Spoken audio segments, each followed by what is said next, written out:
SNA associates Pakistan की बेहतरीन law firm है जो पाकिस्तान के मारूफ कानूनदान Shahbaz Murtaza Ansari advocate high court व फेडरल शरीयत कोर्ट की रहनुमाई में सारे पाकिस्तान में फैमिली केसेस, प्रॉपर्टी केसेस और चेक केसेस में बेहतरीन सर्विसेज फराहम करती है। SNA law associates court marriage, online court marriage के अलावा तलाक, नादरा तलाक सर्टिफिकेट, मैरिज सर्टिफिकेट के बाबत भी बेहतरीन सर्विसेज फराहम करती है। SNA लॉ एसोसिएट्स के मेन ऑफिस मुल्तान में miss Rizwana Ayub advocate high court, Chaudhry Asif Karim Sindhu advocate high court, miss Mahvish Rabia advocate high court और miss Afsha advocate high court शामिल हैं। इसके अलावा पाकिस्तान के दूसरे शहरों में भी काबिल वकील SNA लॉ एसोसिएट्स के पैनल में शामिल हैं। मजीद दुनिया भर के पाकिस्तानी अपने कानूनी मसाइल के बाबत शाम 7 से 9 के दरमियान Shahbaz Murtaza Ansari advocate high court के व्हाट्सएप नंबर 0333618191 पर मशवरा कर सकते हैं। आपका एतमाद ही हमारा फख्र है।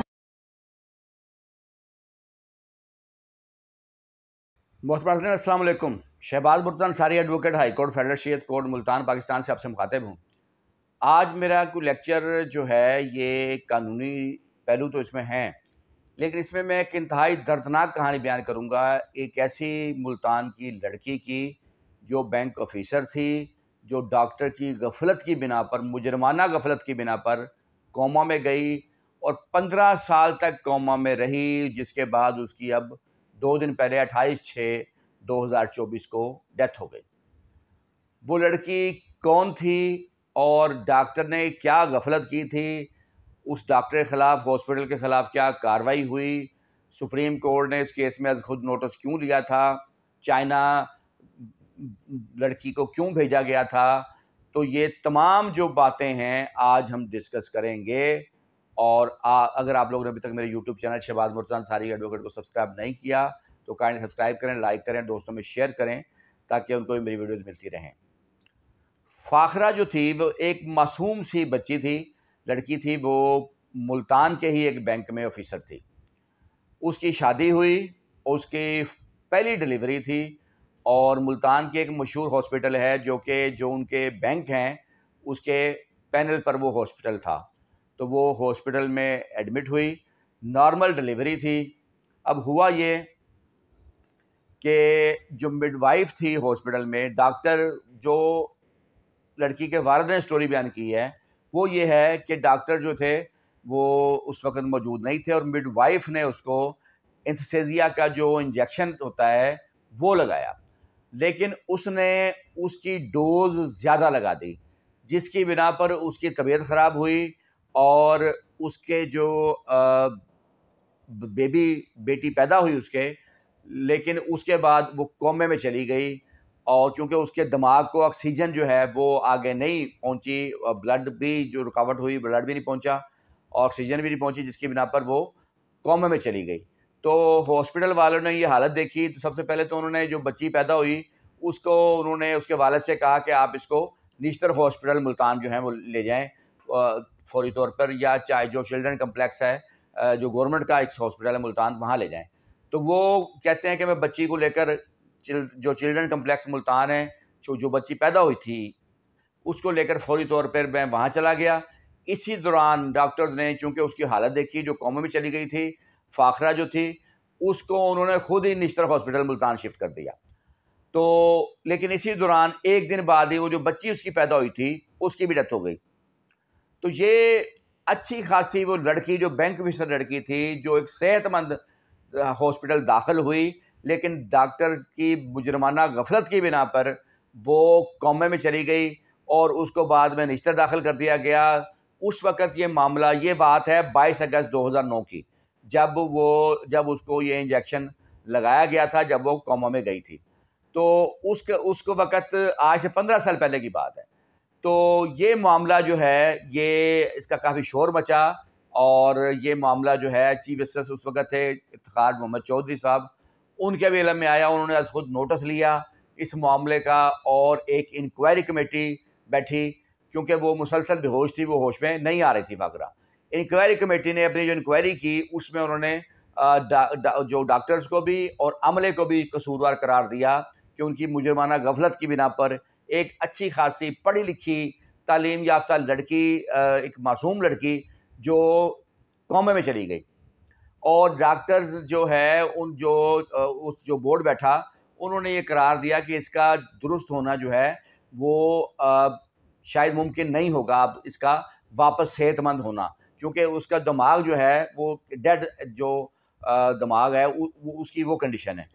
तो उस इंक्वायरी में फिर उसके बाद जो वो मुतलका जो हॉस्पिटल था उसको 50 लाख जुर्माना भी किया गया।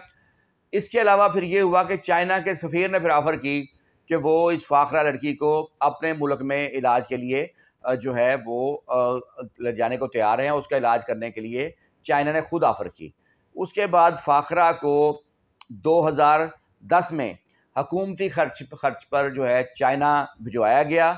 वहाँ पर उनका अपना एक तरीका इलाज होता है जहाँ उम्मीद थी कि शायद वो ठीक हो जाए और वो वापस ज़िंदगी की तरफ लौट आए, लेकिन चाइना भिजवाने के बावजूद, वहाँ पर इलाज के बावजूद फाखरा ठीक ना हो सकी। इसी दौरान जो उसका शोहर था, देखे ना, एक दिन की बच्ची थी उसकी, वैसे डेथ हो गई उसकी जो बच्ची थी। शोहर जो था वो भी कहते हैं कि उसका साथ छोड़ के चला गया, क्योंकि पहली बच्ची थी, जो पहली बर्थ होनी थी, पहले बेबी की बर्थ थी, उसकी कुछ अर्सा पहले शादी हुई थी, तो वो भी साथ छोड़ के चला गया।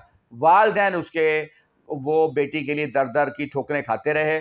बाद में चाइना से जो है वो ठीक ना हो सकी, चाइना से भी, लिहाजा दोबारा पाकिस्तान मुल्तान आ गई और वो दोबारा निश्तर के आईसीयू में उसको शिफ्ट कर दिया गया। वो आईसीयू में 15 साल तक मुसलसल एडमिट रही, बेहोश रही मुसलसल, उसे कभी इस दौरान होश नहीं आ सका और वालिदैन उसके सुबह शाम अपनी बच्ची के होश में आने की उम्मीद के लिए जाते रहे, वहाँ दर की ठोकरें खाते रहे। उसके वालिदैन बच्ची के साथ रहे और उसके दीगर जो करीबी रिश्तेदार वो भी। लेकिन बिल आखिर फाखरा जो है वो 2 दिन पहले 28/6/24 को जो है अपने खालिक हकीकी से जा मिली। तो ये एक बदतरीन मिसाल है मुजरमाना गफलत की, जो जिसका सामना लोगों को करना पड़ता है। अब होता क्या है? होता ये है कि जो बैरून ममालिक हैं, हर शख्स की कुव्वत मुदाफ़त जो है अलग अलग होती है।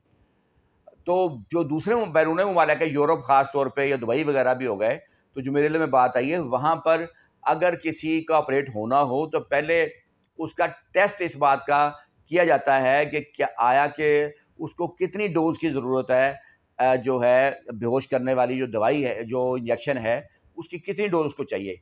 क्योंकि हर शख्स की कुव्वत मुदाफ़त अलग अलग होती है, किसी को कम डोज की ज़रूरत होती है, किसी को ज़्यादा डोज की ज़रूरत होती है। मगर यहाँ अक्सर देखा गया है, यहाँ सिर्फ ब्लड ऑपरेशन से पहले ब्लड प्रेशर का टेस्ट कर लेते हैं और शुगर का टेस्ट कर लिया और एक आध टेस्ट और करके और जनाब उसका ऑपरेट शुरू कर देते हैं, उसको इंजेक्शन लगा देते हैं। यहाँ अक्सर इंजेक्शन अंदाजे से लगा दिया जाता है, उसकी बिना पर ये मसाइल पैदा होते हैं। वो एक अंदाजा का इन्होंने रखा होता है इंजेक्शन और वही जो अक्सर मरीजों को वही लगा दिया जाता है। प्रॉपर टेस्ट जो होता है वो नहीं करते, जिससे ये तय हो कि किसी शख्स को कितनी डोज की ज़रूरत है। हर शख्स की कुव्वत मुदाफ़त जो है वो अपनी होती है। उसके नतीजे में ये तो है कि ये कौमे में चली गई, अदरवाइज़ कुछ अर्सा पहले मेरे पास एक केस आया था जिसमें उस लड़की का ऑपरेट होना था, उसको इंजेक्शन लगाया और उस इंजेक्शन से उसकी टांग पर असर पड़ा और वो चलने से जो है ठीक तरह वो चल नहीं पाती थी। मतलब छोटे-छोटे मसाइल पैदा होते हैं। तो फिर अक्सर आप अक्सर देखते हैं कि जी किसी का ऑपरेट हुआ तो जनाब किसी के पेट में तौलिया रह गया और किसी के पेट में जनाब कैंची रह गई।